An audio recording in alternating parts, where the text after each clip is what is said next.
Good morning, Friday morning. I hope you've been with us this whole week as we've looked at Holy Week, beginning with the triumphal entry and each day of what happened in the life of Christ as closely as we can gather, up to today we call Good Friday. I find in our culture we have two significant Fridays. We have Black Friday and we have Good Friday.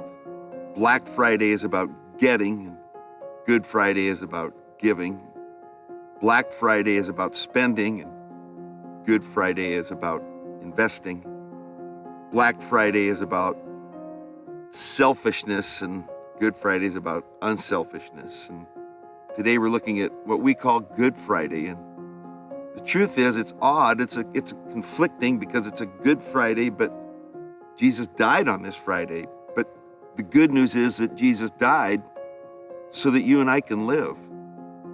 On this day, this Friday before the third day resurrection, Jesus is arrested the night before. Remember, we talked about that yesterday. He's arrested in the garden, and Judas has betrayed him, and he's immediately taken and put on trial. And it's easy to miss that there really were 6 different trials that Jesus stood before he was put on the cross. The first trial was before Annas, the high priest, and that really was kind of a delay trial. Annas was waiting for the Sanhedrin, the religious elite, to gather together and then put Jesus on trial before all of them. So the first trial was just before the high priest. And then the second trial we might kind of call the primary trial, the Sanhedrin, the religious elite have gathered together, and this is where Jesus is condemned by his people, and that condemnation is misused against him. Today we're just glancing at the final 18 hours of Jesus' life. I encourage you to read the book of Luke and get a comprehensive detail of what Jesus went through. After that second trial, there's a third trial, which really happened at dawn of Friday morning. The significance of that third trial and it being at dawn is also at the timing of Peter denying Christ for the third time, as Jesus told Peter he would. And then at that third trial is where they determined to take Jesus to the Romans.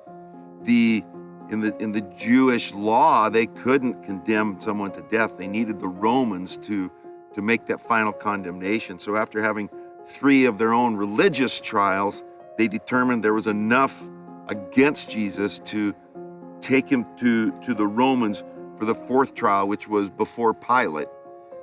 Pilate was the governor of the area, and his job was to keep the peace for the Romans.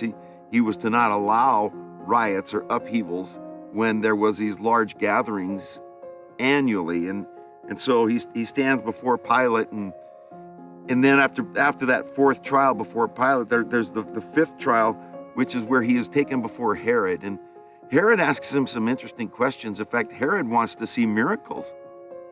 And he makes a statement that he has the authority to put Jesus to death. And Jesus responds and says, the only authority you have is what's been given to you. And I trust my Father implicitly. So your authority doesn't really concern me a great deal.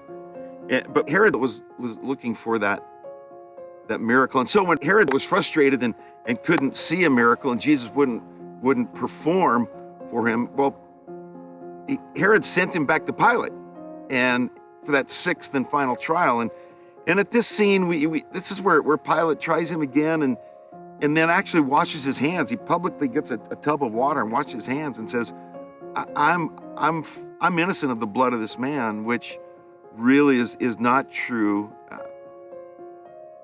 There's the omission and commission against Christ, and there was this omission there, and so he turns Jesus over to be scourged, to be whipped 39 times with a whip of leather lashes that had pieces of glass and metal balls and rock, that when the lashes, when those leather straps would hit the back, they would land in, and then those giving the lashes were taught to rake it back and would just rake open the skin. And Jesus took 39 of those lashes, and he's beaten brutally, and his beard is pulled out, and a crown of thorns is placed on his head and then beaten into his head, and he's mocked, and with purple robes. They would put the robe on him, and just as it was beginning to become dried in the blood and beginning to have some type of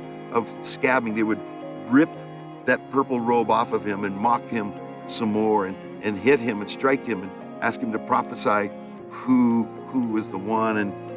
And then Jesus is finally, he's turned over to be crucified, because the public is, well, they're demanding it. And they're shouting, crucify him, crucify him, crucify him. It's a sad chant of the people that just a few days ago were celebrating him and the triumphal entry.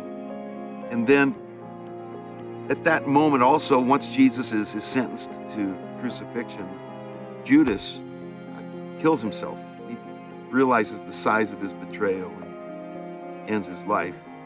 And that's a tragic ending, because even in that worst betrayal, I just want to say to you that Jesus' grace would have been there for Judas. He really does desire to forgive all.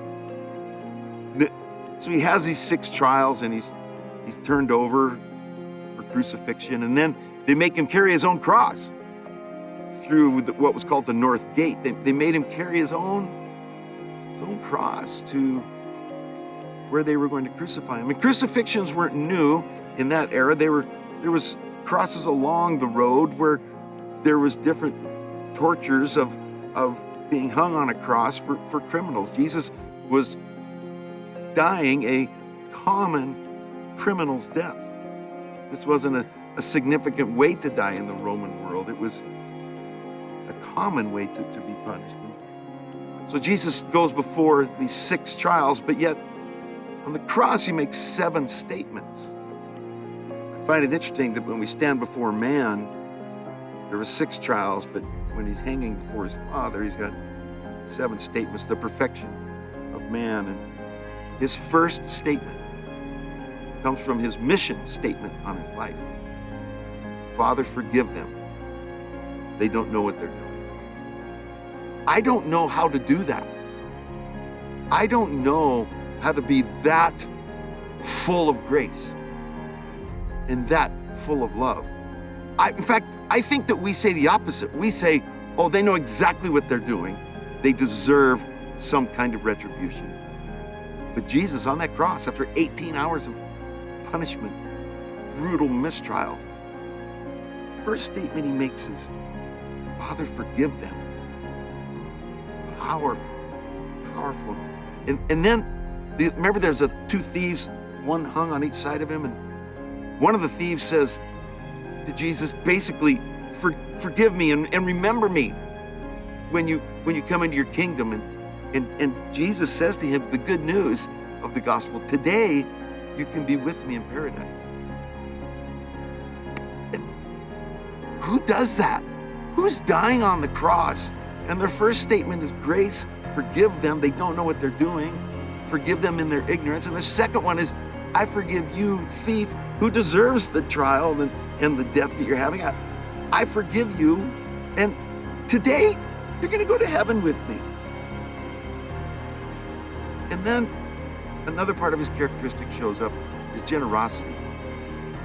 And he takes care of his mother. He calls John over, and he says to John and his mom, I need you to be together. John, take care of my mom. He sees the value of family.